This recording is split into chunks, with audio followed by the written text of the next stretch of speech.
So to refurbish this lock mechanism using the components from the refurb kit, we're going to begin by removing the centre gearbox. So this is a Fuhr mechanism. This is a Fuhr 856 type mechanism with two pins, so a top and a bottom pin, a small sort of cylindrical shaped deadbolt.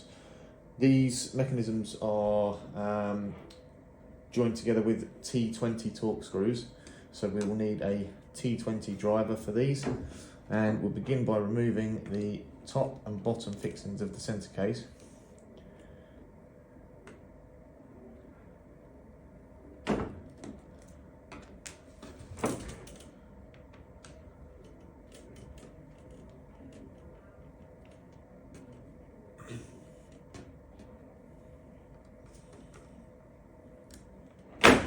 And then the central fixing.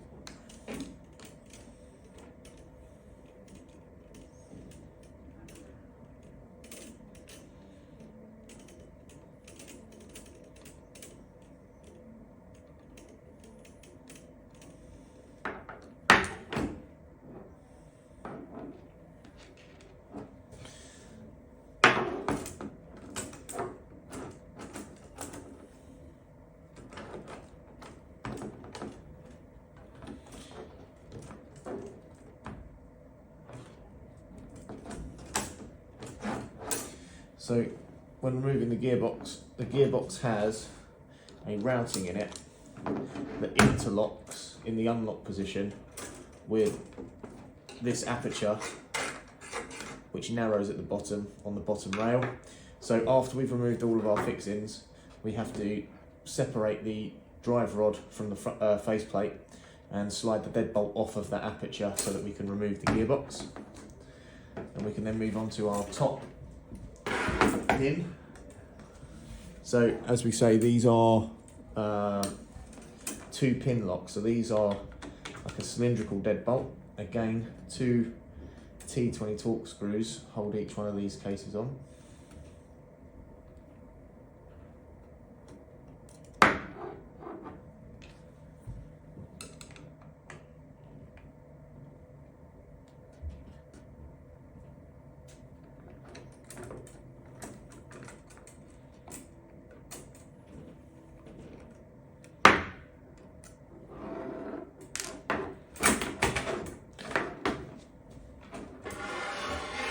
We can then move into our bottom pin and repeat the process for the bottom pin as well.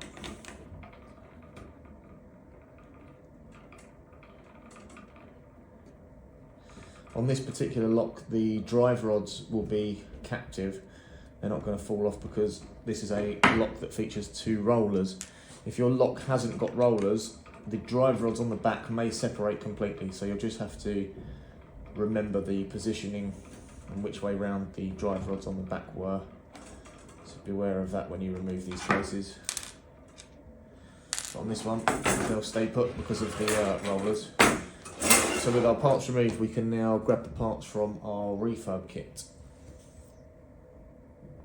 So our refurb kit in this case consists of our centre gearbox, which is a latch and deadbolt type gearbox, and our top and bottom pin deadbolt cases. So these are pin deadbolts. They are a cylindrical small finger type bolt, and there's two deadbolt cases in this kit. So to begin the reassembly process using our old faceplate, we'll start with the centre case, and there is an order to do this in. So as we found when we deconstructed the lock, the drive rod for the bottom pin case has got an aperture which tapers in at one end, and this interlocks with this routing on the deadbolt. So we have to get this aperture positioned correctly in relation to the deadbolt so that this 90-degree return on the bottom drive rod then sits in this notch cut out of the operating plate inside. So there's an order we have to do this in, and we have to not worry about the top drive rod initially, just get the bottom one in place. So to do that, we'll start with the centre case on its back, latch and deadbolt facing upwards, and then we'll lay our faceplate and our bottom drive rod over the top so that the deadbolt apertures line up and the deadbolt passes through. That's all we're worried about at this stage. Deadbolt pass through both plates. Once the deadbolt's in position, we need to slide the drive rod on the back up. So we need to move that this way so that this tapered end slides over the channel in the deadbolt. And once it's up and in that position, we then have to get that 90° into that notch. So it looks like this when we do it. So we sit on its back, pass the aperture over the deadbolt. Once that's done, we slide the aperture up so that it's interlocked in the routing. We then find the notch so that it will sit flat.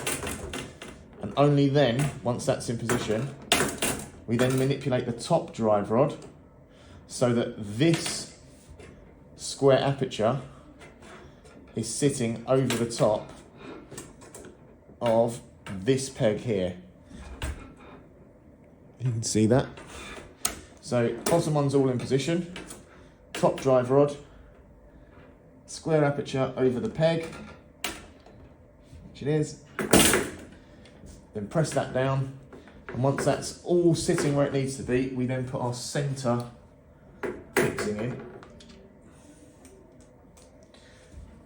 There are 7 T20 torque screws that hold this lock together, and they're all the same size and shape. So any screw in that centre position, once that one's in, that should hold the faceplate and the drive rods in the correct position relative to the gearbox. We then put our bottom fixing in. Again, don't over tighten these. They don't need to be too tight, and this is all cast down, so you don't want to strip any threads. And then our top fixing.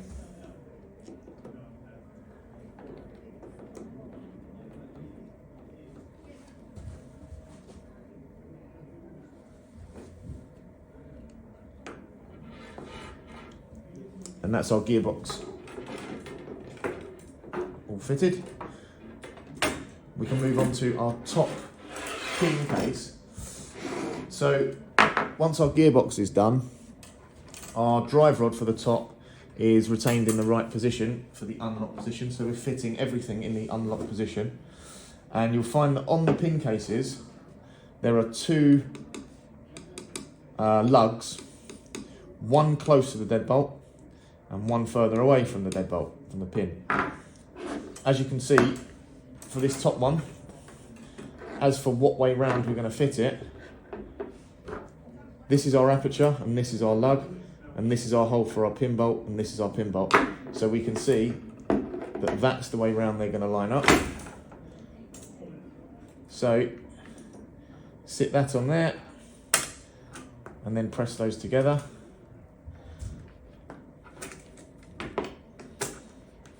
And then take 2 more of our T20s and fix our top one in position.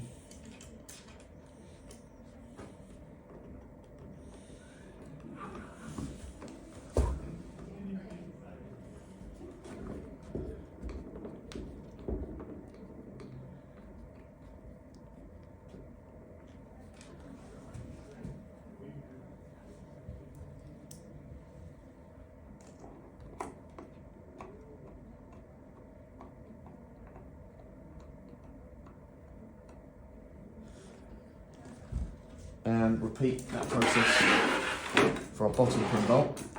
With our bottom one, as we can see, when we offer it up,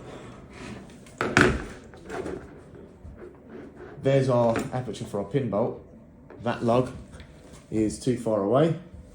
So other way round, aperture for our pin bolt, and now we see that lug matches the aperture in that drive rod. So same process, and 2 T20 torque screws.